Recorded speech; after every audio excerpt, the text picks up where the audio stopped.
नमस्कार साथियों, राजस्थान यूनिवर्सिटी में एमएससी प्रीवियस ईयर के पेपर फर्स्ट को कंटेन करने वाली जो आपकी बुक है अलजेब्रा, उसकी यूनिट फर्स्ट हमने स्टार्ट कर रखी है और इस यूनिट को हम आधा कवर कर चुके हैं। अभी तक हमने 5 थ्योरम किए और उन 5 थ्योरम को आप अच्छे से कर लेना। और ये मान लो कि अगर आपने 5 थ्योरम कर ली तो डेफिनेटली 10 नंबर का तो आपने काम कर लिया है।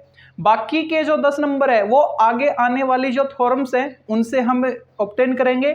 आगे हमको दो टॉपिक पढ़ने हैं, एक तो एक्सटर्नल डायरेक्ट प्रोडक्ट और एक internal direct product. External direct product आज हम स्टार्ट कर रहे हैं, इसमें 3 थ्योरम है और इंटरनल डायरेक्ट प्रोडक्ट में 5 थ्योरम्स है।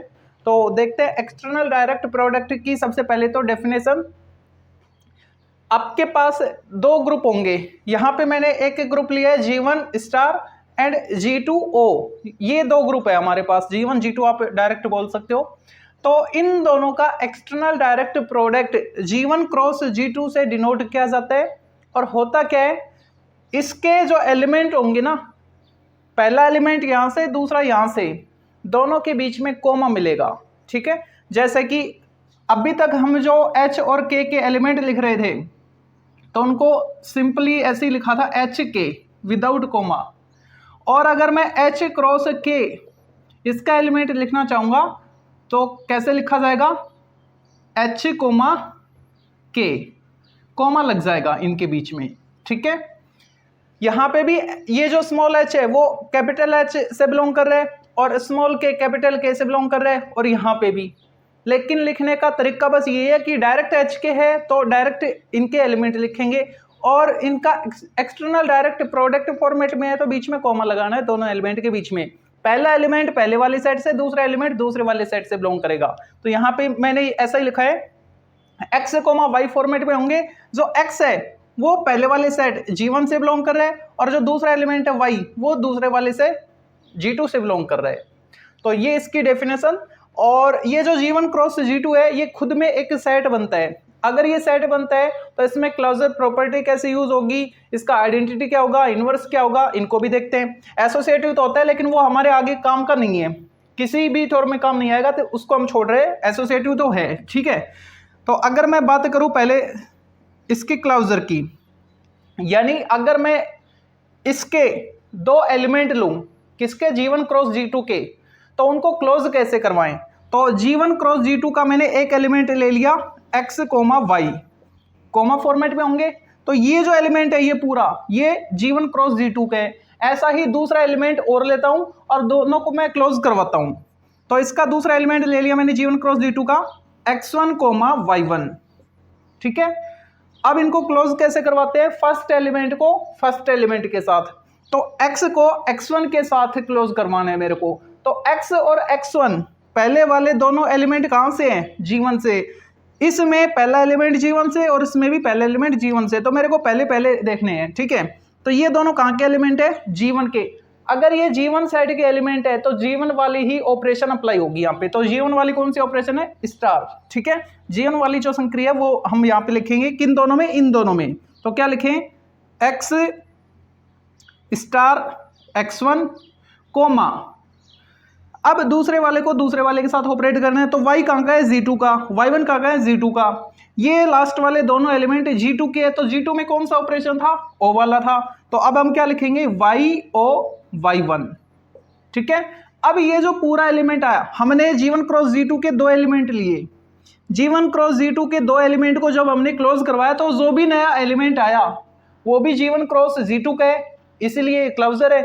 G1 क्रॉस G2 का बिल्कुल है, A कोमा B फॉर्मेट में है। ये वाला एलिमेंट पहले वाले से यानी G1 से, ये वाला दूसरे वाले से यानी G2 से। चेक कर सकते हो x कहाँ का था, G1 का, x1 कहाँ का था, G1 का। तो ये पूरा एलिमेंट कहाँ का हो गया, G1 का। ऐसे ये वाला G2 का, तो G1 का एलिमेंट कोमा G2 का एलिमेंट।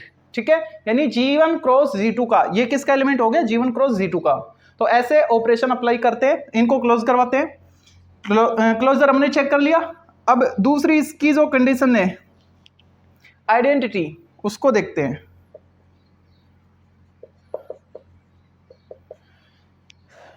आइडेंटिटी देखो कैसे देखते हैं, इसको मैं रब कर दूं साइड वाले को।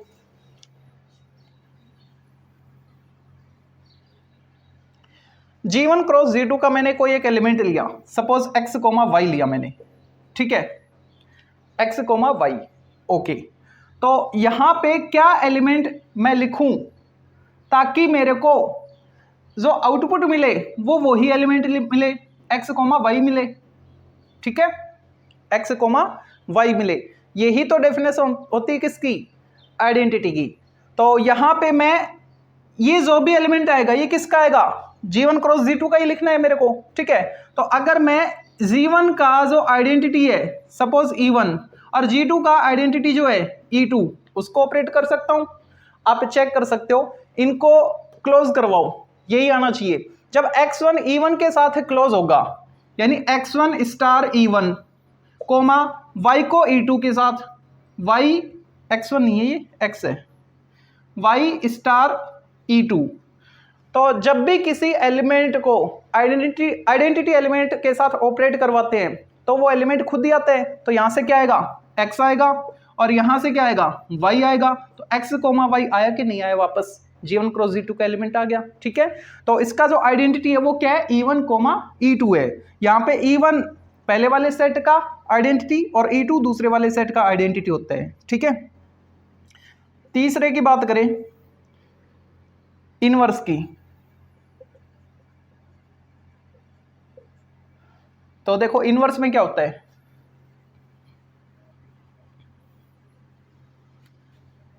कोई भी एक एलिमेंट लो G1 क्रॉस G2 का, सपोज मैंने x कोमा y ले लिया, x कोमा y, ठीक है। इसका जो इनवर्स है वो क्या आएगा, और इनवर्स के लिए कंडीशन क्या होती है कि किसी भी सेट के एलिमेंट को जब उसी सेट के इनवर्स से आप क्लोज करवाते हो तो आपको आइडेंटिटी एलिमेंट मिलता है। किसका, उसी सेट का। सेट कौन सा है हमारा, G1 क्रॉस G2, तो G1 क्रॉस G2 का, यानी E1 E2 ये आपको मिलना चाहिए। तो यहां पे हम क्या लिखें, जिसको यहां पे जो भी लिखा जाएगा वो किसका होगा, वो भी G1 क्रॉस G2 का होना चाहिए, ठीक है। उसको जब इसके साथ क्लोज करवाए तो हमको E1 कोमा E2 मिले, आइडेंटिटी एलिमेंट मिले G1 क्रॉस G2 का, ठीक है।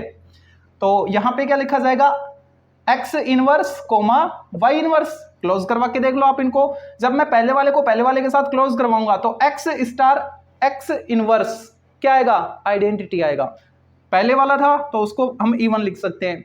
ऐसे ही दूसरे वाले को दूसरे वाले के साथ क्लोज करवाओ, ऑपरेट करवाओ, y ऑफ y स्टार दूसरे वाले का आइडेंटिटी, तो क्या आएगा, E2 आएगा। तो आ गया E1 कोमा E2, ठीक है। तो अब हम इसको पहले वाले का इनवर्स बोलेंगे। तो ये कहां का एलिमेंट था, G1 क्रॉस G2 का। तो G1 क्रॉस G2 का जो भी एलिमेंट है उसका इनवर्स क्या होगा, दोनों पे सेपरेट इनवर्स अप्लाई कर दो। तो इनवर्स में क्या लिखेंगे, x inverse comma y inverse, ठीक है। ये जो 3 पॉइंट है इन पे आप अच्छे से फोकस करोगे, क्योंकि क्लोज कैसे करवाते हैं दो एलिमेंट को वो आपके काम का है। आइडेंटिटी भी आगे थोर में काम आएगा, और इनवर्स हमने कैसे फाइंड किया ये भी हमको काम में लेना है। अगर x कोमा y आपने G1 क्रॉस G2 का लिया है तो उसका इनवर्स क्या आएगा, दोनों पे इनवर्स अप्लाई कर दो, x इनवर्स और y इनवर्स, ठीक है। अब इसकी पहली जो थ्योरम है उसको स्टार्ट करते हैं। तो अब देखते हैं एक्सटर्नल डायरेक्ट प्रोडक्ट की पहली थ्योरम, और इस थ्योरम में क्या बोल रखा है, काफी पार्ट्स हैं इसमें, एज ए रिजल्ट ये काम भी आने वाली है आगे वाली थ्योरम में, तो इसको अच्छे से समझना है आपको। Late G1 and G2 B 2 groups, हमारे पास दो ग्रुप है, G1 है और G2 है, ठीक है। तो पहले पार्ट में हमको क्या प्रूव करना है कि G1 और G2 का एक्सटर्नल डायरेक्ट प्रोडक्ट और G2 और G1 का एक्सटर्नल डायरेक्ट प्रोडक्ट आइसोमॉर्फिक होते हैं। यहां पे हम प्रूव करेंगे, एज ए रिजल्ट आपको याद भी रखना है, G1 cross G2 isomorphic to G2 cross G1, ठीक है। आइसोमॉर्फिक प्रूव कैसे करते हैं, जिस भी ग्रुप को आप आइसोमॉर्फिक बताना चाह रहे हो ना, तो कोई एक मैपिंग डिफाइन करता है। Suppose 5, late us define a mapping 5 from यहां से और यहां तक, ठीक है। अब उस मैपिंग को हम होमोमॉर्फिज्म प्रूव करते हैं और बाइजेक्टिव प्रूव करते हैं। बाइजेक्टिव मतलब 1 1 और ऑन 2। तो वो जो मैपिंग थी हमारी वो आइसोमॉर्फिज्म कहलाती है, और ये जो ग्रुप थे ये आइसोमॉर्फिक बन जाते हैं, ठीक है। तो पहला काम हमारा ये रहेगा, अगर थ्योरम काफी लेंथी होती है तो उसमें बाइजेक्टिविटी को हम प्रूव नहीं करते, डायरेक्ट बोल देते इट इज क्लियरली बाइजेक्टिव, होते ही है ये, ठीक है। आइसोमॉर्फिक प्रूव करना है तो बाइजेक्टिव तो होंगे ही। दूसरे वाले में देखो क्या बोल रखा है, जीवन कैप, और जीवन कैप में जो एलिमेंट है वो इस टाइप के है।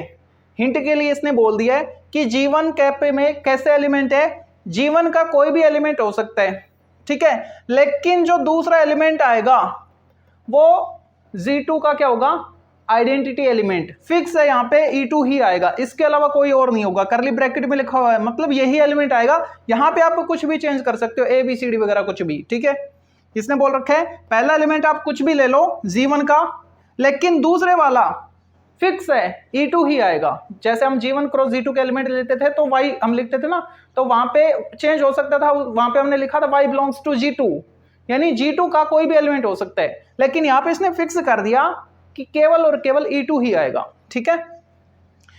और दूसरा क्या कह रहा है, G2 कैप, G2 कैप में कैसे एलिमेंट होंगे, इसमें पहले वाले एलिमेंट को फिक्स कर दिया, E1 कर दिया, आइडेंटिटी एलिमेंट को बता रहे हैं, और क्रॉस G2, तो दूसरा जो एलिमेंट है वो G2 का कोई भी हो सकता है, ठीक है, G2 का कोई भी एलिमेंट हो सकता है, लेकिन पहले वाला जो एलिमेंट है वो हमेशा E1 ही रहेगा, ठीक है।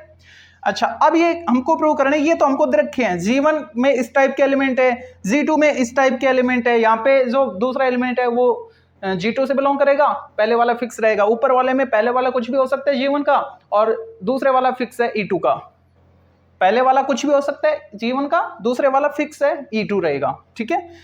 तो अब हमको प्रूव करना है कि अगर G1 कैप और G2 कैप इस टाइप के हैं, तो ये जो है G1 कैप और G2 कैप ये नॉर्मल सब ग्रुप आएंगे, किसके, G1 क्रॉस G2 के, मतलब G1 कैप नॉर्मल है किसमें, G1 क्रॉस G2 में, और फिर ये भी प्रूव करना है कि जो G2 कैप है वो भी नॉर्मल है किसमें, G1 क्रॉस G2 में, ठीक है। G1 कैप को इसमें नॉर्मल बताना है, G2 कैप को भी इसी में नॉर्मल बताना है, एक पार्ट तो ये है।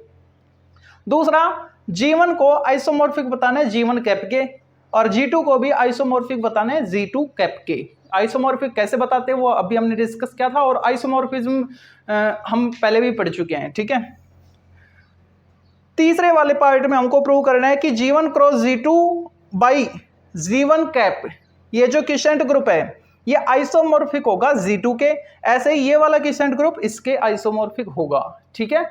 ये सभी पार्ट्स हम प्रूव करने वाले हैं, तो थ्योरम काफी लेंथी है, तो मैं पहला पार्ट ऊपर लिख लेता हूं, बाकी सबको रफ करता हूं, फिर इसको प्रूव करेंगे पहले वाले को, और उसके बाद पूरा रफ करके दूसरा वाला पार्ट लिख लूंगा, गिवन क्या है, टू प्रूव क्या है, और उसके बाद उसका प्रूफ ऐसे ही तीसरे वाले को। तो इसको मैं रफ करता हूं पहले। तो करते हैं फर्स्ट पार्ट को prove, G1 cross G2 isomorphic है G2 क्रॉस G1 के। तो सबसे पहले तो हम एक मैपिंग डिफाइन करते हैं, वो फाई मान लेते हैं। Let us define a map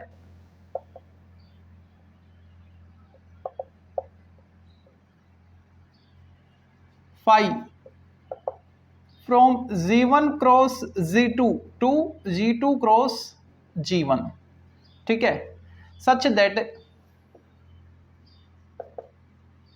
यहां का एलिमेंट लो, सपोज मैंने ले लिया x comma y, comma format में होगा, ठीक है, और उसकी अगर मैं इमेज निकालूं फाई के रेस्पेक्ट में तो क्या आएगी, अगले वाले का एलिमेंट, अगले वाले का एलिमेंट क्या है, G2 का एलिमेंट कोमा G1 का element.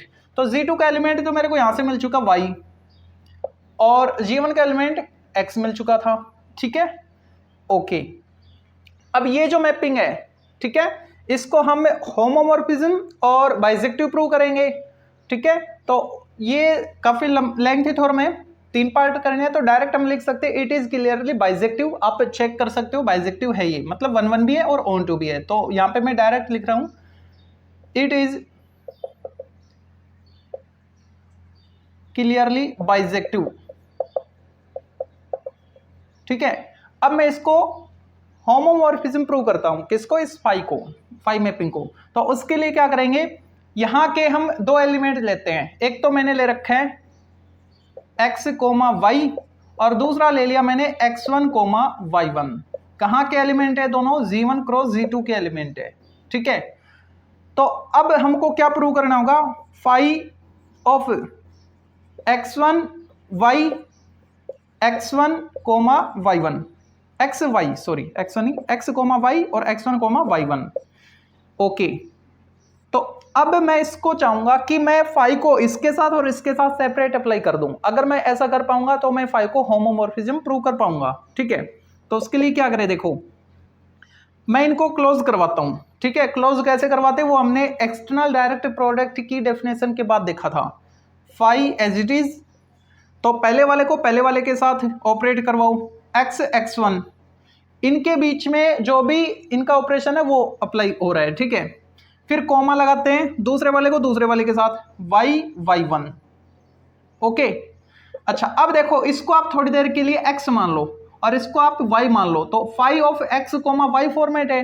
Phi of x comma y क्या रिजल्ट दे रहा है, y कोमा x, यानी इसको पहले इसको बाद में लिखना है, तो लिखो यहाँ पे y1 कोमा x x1, ठीक है। अब ये तो हमने इनको क्लोज करवा के लिखा था, ठीक है। वापस कैसे जाएं, तो इसको मैं वापस लेके जा रहा हूं, तो मैं क्या लिख सकता हूं, इसको पहले वाला पहले वाले के साथ यानी y कोमा x, दूसरे वाला दूसरे वाले के साथ यानी y1 कोमा x1, ठीक है। अच्छा अब देखो y कोमा x किसके इक्वल है, फाई ऑफ xy, तो मैंने लिखा फाई ऑफ xy, ठीक है। और y1 कोमा x1 इसी के अकॉर्डिंग किसके इक्वल आएगा, y1 कोमा x1, तो इनके 1 1 लगाने हैं, तो phi of x1 comma y1 हो जाएगा, phi of x1 comma y1। अब देखो फाई को मैंने इसके साथ भी लिखा, फाई को मैंने इसके साथ भी लिखा, यही तो हमको करना होता है होमोमॉर्फिज्म में, ठीक है, दो एलिमेंट लेके इसके। तो अब फाई को हम क्या बोलेंगे, that is phi is homomorphism. Phi को हमने बाइजेक्टिव बता दिया, यानी 1 1 और ऑन 2 बता दिया, फाई को हमने होमोमॉर्फिज्म बता दिया। इसका मतलब फाई कैसी होगी, फाई आइसोमॉर्फिज्म हो गई है, ठीक है। Phi is isomorphism. फाई तो मैपिंग थी हमारी, वो तो आइसोमॉर्फिज्म हो गई है, और इनके जो ग्रुप थे वो आइसोमॉर्फिक बन जाएंगे। हेंस फाई कहां से कहां तक थी, फाई यहां से यहां पे थी ना, तो ये वाला इसके आइसोमॉर्फिक हो जाएगा। Hence G1 cross G2 isomorphic to G2 cross G1। यही फर्स्ट पार्ट में हमको प्रूव करना था। एज ए रिजल्ट आपको ये स्टेटमेंट याद भी रखनी है, अगर G1 और G2 कोई दो ग्रुप आपको दे रखे हैं तो G1 क्रॉस G2 और G2 क्रॉस G1 आइसोमॉर्फिक होते हैं, ठीक है। अब दूसरे पार्ट की ओर बढ़ते हैं, तो अब देखते हैं सेकंड पार्ट को। सेकंड पार्ट में आपको G1 कैप और G2 कैप ये आपको दो सेट मिले हुए हैं, ठीक है। G1 कैप में कैसे एलिमेंट है कि उसका पहला एलिमेंट कुछ भी हो सकता है, मतलब G1 का कोई भी एलिमेंट हो सकता है, लेकिन दूसरे वाला फिक्स E2 रहेगा। G1 का कोई भी एलिमेंट लेंगे और दूसरे वाले को हम E2 एज इट इज रखेंगे, वो G1 कैप का एलिमेंट होगा। ऐसे ही G2 कैप के एलिमेंट कैसे होंगे, पहले वाला एलिमेंट फिक्स है E1 है तो E1 ही रहेगा, ठीक है। दूसरे वाला आप G2 का कोई भी एलिमेंट ले सकते हो, ठीक है। तब हमको प्रूव करना है कि ये जो G1 कैप है ये G1 क्रॉस G2 में नॉर्मल है, और ये जो G2 कैप है ये भी इसका नॉर्मल बनेगा, ठीक है। पहला पार्ट तो यही है, और उसके बाद ये वाला, तो पहले वाले को प्रूव करते हैं। देखो अगर मैं H को, कोई सेट है H, उसको सेट Z का नॉर्मल प्रूव करना चाह रहा हूं, तो कैसे प्रूव करते हैं, जिसमें नॉर्मल प्रूव करना है हमको वहां का एक एलिमेंट लेते हैं, जिसको नॉर्मल प्रूव करना है वहां का एक एलिमेंट लेते हैं, और जिसमें नॉर्मल प्रूव करना उसका जो एलिमेंट लिया था उसका इन्वर्स करते हैं। ये पूरा एलिमेंट अगर यहां से बिलोंग कर जाए, इस वाले सेट से जिसको आप नॉर्मल बताना चाह रहे हैं, तो अगर ये H से बिलोंग कर जाएगा पूरा एलिमेंट, तो हम बोल देंगे कि जो H है वो G में नॉर्मल है, ठीक है। यही प्रोसेस हम यहाँ पे अप्लाई करने वाले हैं। तो किसको बताना है, G1 कैप को, यहाँ का मैं एक एलिमेंट लूंगा, और किस में बताना है, इसमें यहाँ का एक एलिमेंट लूंगा, एक एलिमेंट यहाँ का, एक एलिमेंट यहाँ का, ठीक है। तो पहले तो मैं एलिमेंट सेलेक्ट करता हूँ। G1 कैप का एलिमेंट इस फॉर्मेट में होगा, यहां पे कुछ भी हो सकता है लेकिन सेकंड एलिमेंट फिक्स रहेगा, और क्रॉस आपको दिख रहा है तो कोमा फॉर्मेट में होंगे। तो G1 का मैंने ले लिया suppose A element, let A, और क्रॉस में या तो कोमा लगाएंगे, दूसरा फिक्स कर रखा है इसने E2। ये किसका एलिमेंट है, G1 कैप का, G1 कैप। और यहां का एक एलिमेंट G1 क्रॉस G2 है ना, तो मान लो x कोमा y ले लिया मैंने, कोमा फॉर्मेट में होंगे क्रॉस में, तो x कोमा y, ये G1 क्रॉस G2 का एलिमेंट मैंने ले लिया, ठीक है।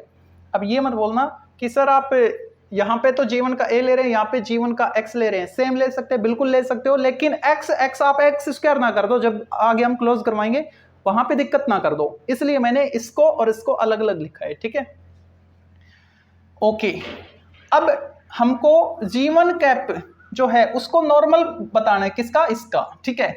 तो जिसका नॉर्मल बताना है, यानी जिसमें नॉर्मल बताना है उसका एलिमेंट लिखेंगे। तो G1 क्रॉस G2 का एलिमेंट ये, इसको लिखा मैंने पहले x, y। फिर जिसको नॉर्मल आप बता रहे हो उसका एलिमेंट लिखो a, e2। फिर जिसमें नॉर्मल बता रहे हो उसके एलिमेंट का इनवर्स लिखेंगे। तो इसका इनवर्स क्या आएगा, x, y इनवर्स, ठीक है। ये जब मैं इनको क्लोज करवाऊंगा तो जो भी मेरे को एलिमेंट मिलेगा वो कहाँ का एलिमेंट आ जाना चाहिए, जिसको मैं नॉर्मल बताना चाह रहा हूं, मतलब G1 कैप का एलिमेंट, यानी इस फॉर्मेट का होना चाहिए, ठीक है। देखते हैं तो क्या लिखे इसको, इन दोनों को मैं क्लोज करवा रहा हूं पहले, ठीक है। और क्लोज कैसे करवाते हैं, अपने एक्सटर्नल डायरेक्ट प्रोडक्ट की डेफिनेशन में जैसे क्लोजर प्रॉपर्टी अप्लाई की थी वैसे ही आपको यहाँ पे क्लोज करवाना है। तो पहले वाले को पहले वाले के साथ, यानी एक्स ए। इसलिए मैं बोल रहा था कि इन दोनों को सेम मत ले लेना, आप यहाँ पे एक्स एक्स लिखते एक्स स्क्वायर ना कर देते, वो एज इट इज रहेंगे, ठीक है। मल्टीप्लाई में नहीं है, उनके बीच में ऑपरेशन है कोई भी, ओके। तो एक्स को ए के साथ लिखा, कोमा दूसरे वाले को दूसरे वाले के साथ, y को e2 के साथ, y e2, ओके। इन दोनों को क्लोज किया। अच्छा, अब ये एज इट इज आएगा तो उससे बेटर रहेगा कि मैं यहाँ पे इनवर्स भी सोल्व कर लूँ, ठीक है। x, y G1 cross G2 format का एलिमेंट है ना। तो उसका इनवर्स कैसे अप्लाई कैसे फाइंड करते हैं हम, इस इनवर्स को दोनों पे अप्लाई करते हैं। तो मैंने लिख दिया x इनवर्स, y इनवर्स, ठीक है, ओके। अब देखो किसी भी एलिमेंट को अगर आप आइडेंटिटी के साथ अप्लाई करते हो, ऑपरेट करवाते हो, तो वो खुद ही एलिमेंट आता है, यानी यहां से हमको क्या मिल रहा है, ओनली y मिल रहा है। तो मैंने लिखा x a, y, x inverse, y inverse, ठीक है।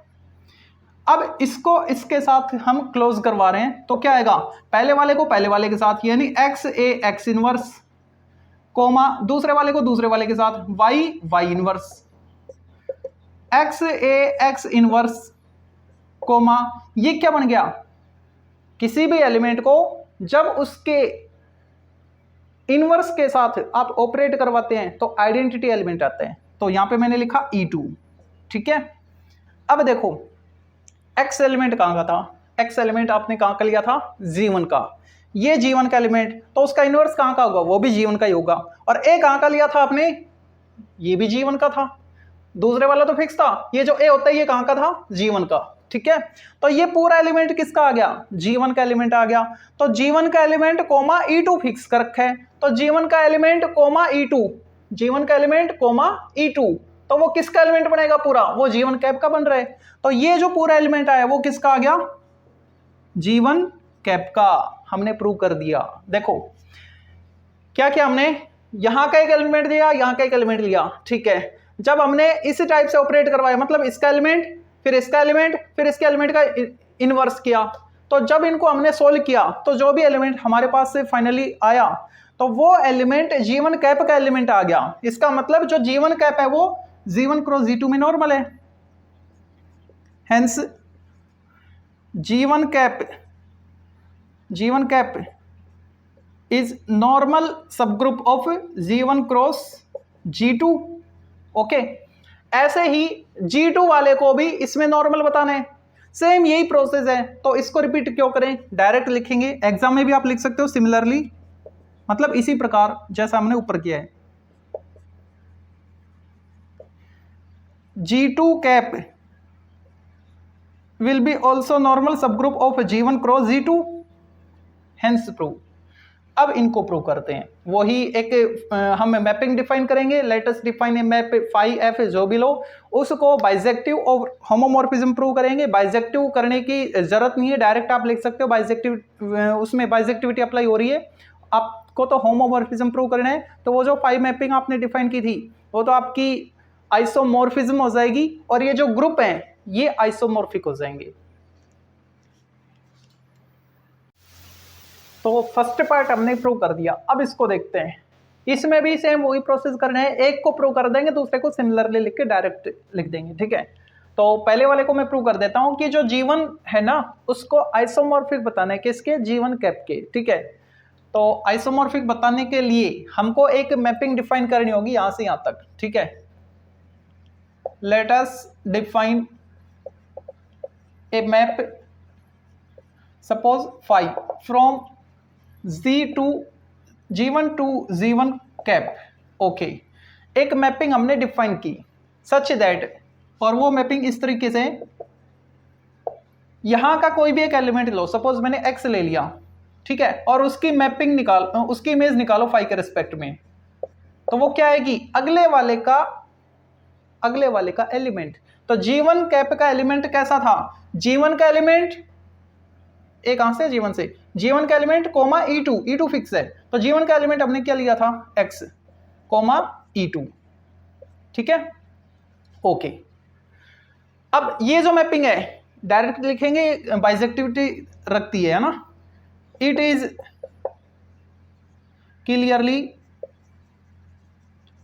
बाइजेक्टिव, मतलब ये 1 1 और ऑन टू दोनों है। अब हम प्रूव करेंगे कि ये होमोमॉर्फिज्म भी है ना। तो होमोमॉर्फिज्म के लिए क्या करना होगा, आपको दो एलिमेंट लेने G1 के, लेट एक x ले लिया मैंने, एक y ले लिया, कहां के, G1 के, ठीक है। तो अब इन दोनों को मैं फाई के रिस्पेक्ट में क्लोज करवा रहा हूं। ओके, तो ये जो फाई है ये दोनों के साथ लग जाना चाहिए, अगर लग जाएगा तो ये प्रूव हो जाएगा। ओके, तो फाई ऑफ एक्स वाई को क्या लिखे इसके अकॉर्डिंग, x के बदले एक्स वाई रख दिया इसने, तो हम भी यहां पे x के बदले एक्स वाई रख देंगे, क्या आएगा, एक्स वाई कोमा E2, ठीक है, एक्स वाई कोमा E2 आ गया। ओके, अब हम इसको ऐसा लिख सकते हैं क्या,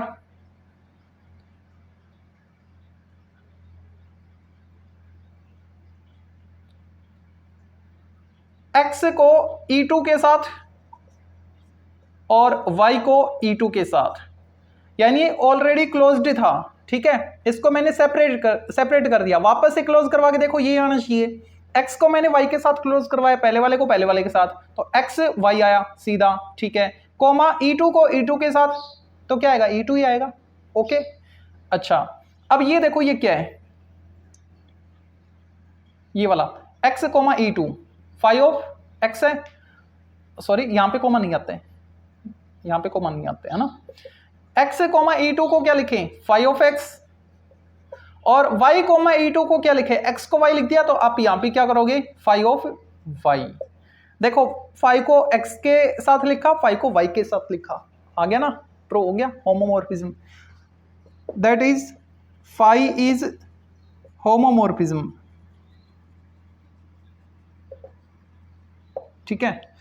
तो फाई कैसी हो गई है, आइसोमॉर्फिज्म, ये जो मैपिंग थी ये तो आइसोमॉर्फिज्म हो गई है, और जो ग्रुप थे वो आइसोमॉर्फिक बन जाएंगे, फाई इज आइसोमॉर्फिज्म। क्यों,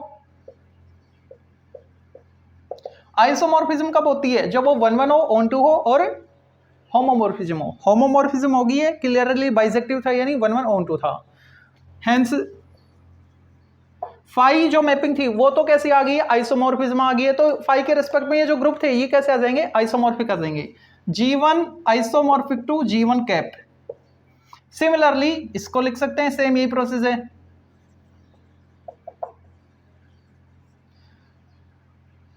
G2 isomorphic to G2 cap, hence prove. अब तीसरे पार्ट को देखते हैं, तो अब देखते हैं थर्ड पार्ट को। यहाँ पे हमको दो पार्ट प्रूव करने हैं, एक को प्रूव कर देंगे सिमिलरली लिख के, इसको भी बोल देंगे, ठीक है। तो सबसे पहले तो ये क्या है, क्विसेंट ग्रुप है, क्विसेंट ग्रुप को किसी दूसरे ग्रुप के आइसोमॉर्फिक कैसे बताते हैं, उसका न्यूमरेटर लेते हैं, एक मैपिंग डिफाइन करते हैं उसके न्यूमरेटर से दूसरे वाले ग्रुप पे, ठीक है, और फिर उस मैपिंग को हम होमोमॉर्फिज्म और ऑन टू प्रूव कर देते हैं, और उसके बाद फंडामेंटल थ्योरम काम में लेके हम बोल देते हैं कि जो G1 क्रॉस G2 है अपॉन उसका कर्नल किसका, फाई का, ठीक है, वो आइसोमॉर्फिक आ जाता है इसके, फिर उस कर्नल फाई को G1 कैप के इक्वल प्रूव करते हैं, ठीक है। तो ये सब यहाँ पे करने वाले हैं। तो सबसे पहले मैं एक मैपिंग डिफाइन करता हूं न्यूमरेटर से, यहाँ पे let us define a map phi from G1 cross G2 to G2 such that इसका कोई भी एक एलिमेंट, इसका एलिमेंट सपोज मैंने ले लिया x कोमा y और उसकी फाई के रिस्पेक्ट में इमेज, तो इमेज क्या आनी चाहिए, अगले वाले का एलिमेंट, G2 का एलिमेंट, G2 का एलिमेंट हमने क्या लिया था y, तो y आना चाहिए। ठीक है, ओके। अब इसको पहले तो होमोमॉर्फिज्म प्रूव करते हैं। तो उसके लिए दो एलिमेंट लेंगे हम, कहाँ के, यहाँ के। एक तो मिल चुका मेरे को x,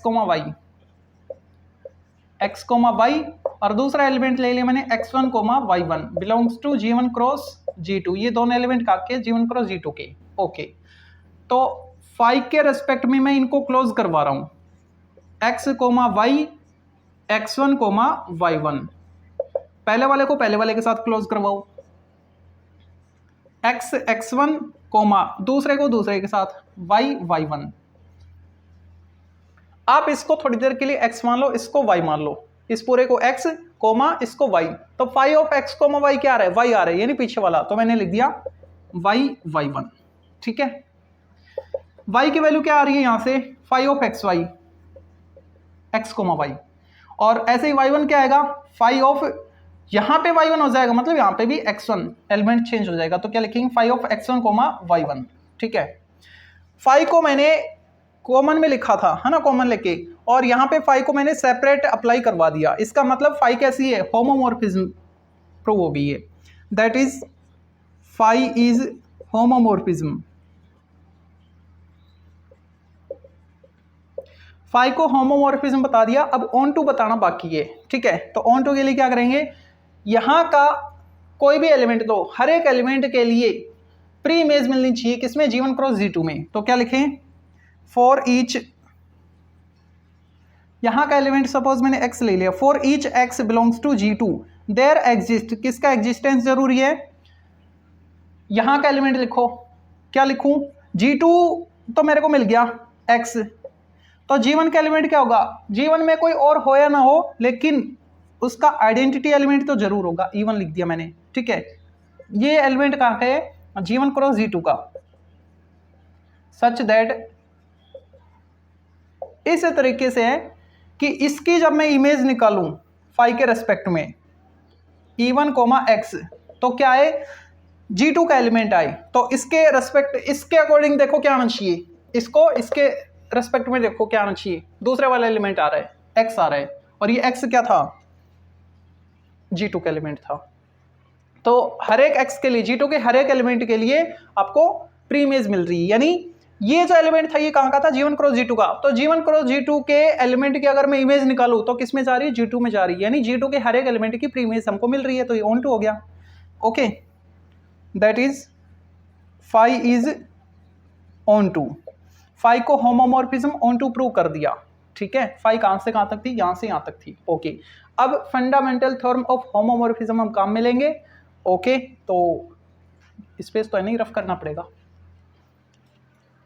तो फाई को हमने होमोमॉर्फिज्म और ऑन टू प्रूव कर दिया। अब हम काम में लेंगे fundamental theorem of homomorphism.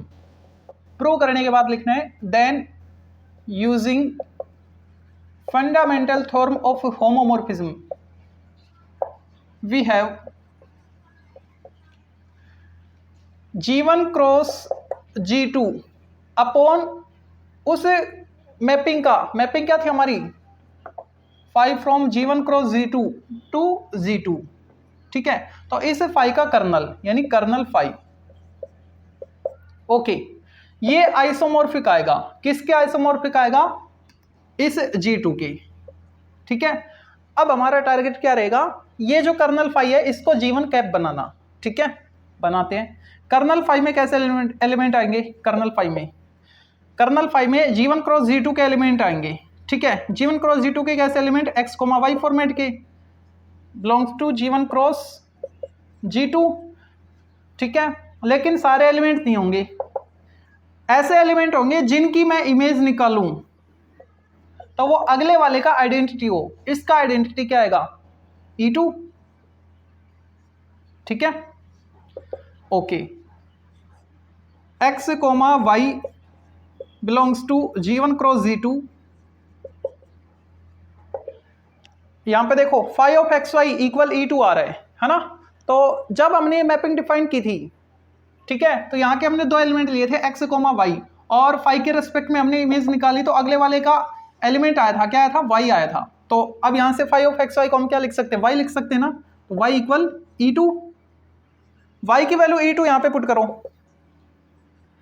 x comma E2, okay, x comma E2, where x कहां से बिलोंग कर रहा था, इसको देख के बताओ, पहले वाला G1 से, x बिलोंग्स टू G1, पहला एलिमेंट G1 से आ रहा है, दूसरा एलिमेंट फिक्स है E2, पहला एलिमेंट G1 से आ रहा है, दूसरा एलिमेंट फिक्स है, तो ये कैसे किसके एलिमेंट थे, यही तो थे G1 कैप के एलिमेंट, तो इसको हम क्या लिखें, G1 कैप। जब हमने थ्योरम का स्टेटमेंट लिखा था तो उसमें G1 कैप के एलिमेंट हमको कैसे रखे थे कि जो पहला एलिमेंट है वो G1 का है, दूसरे वाला फिक्स है, ठीक है, और फिक्स क्या था E2, तो दूसरे वाला फिक्स है, पहला एलिमेंट उसमें A था, इसमें X है, तो वहां पे जो A था वो G1 से बिलोंग कर रहा था, यहाँ पे क्या है, यहाँ पे मैंने X ले लिया, वो भी बिलोंग तो G1 से कर रहे हैं, यानी G1 का एलिमेंट है और दूसरे वाला फिक्स है E2 है, तो वो किसका एलिमेंट आ गया, G1 कैप का एलिमेंट आ गया, तो कर्नल फाई की वैल्यू क्या आ गई, G1 कैप। अब हम यहाँ पे इक्वेशन फर्स्ट में पुट करेंगे, फ्रॉम फर्स्ट क्या आएगा, G1 cross G2 upon G1 cap isomorphic to G2, ठीक है, पहला पार्ट कर दिया हमने। अब दूसरे वाला सेम ऐसे ही करना है, लेकिन बार बार एक की मेथड को अप्लाई नहीं करेंगे, तो क्या लिखेंगे, similarly G1 cross G2 upon G2 cap isomorphic to G1, ऐसे ही दूसरे वाला हो जाएगा। तो ये थी आपकी थ्योरम पहली, किससे रिलेटेड, एक्सटर्नल डायरेक्ट प्रोडक्ट से रिलेटेड। अब इसकी दो थ्योरम और बाकी हैं, फिर ये टॉपिक कंप्लीट, फिर लास्ट टॉपिक बचेगा इंटरनल डायरेक्ट प्रोडक्ट, उसकी 5 थ्योरम और करेंगे फिर।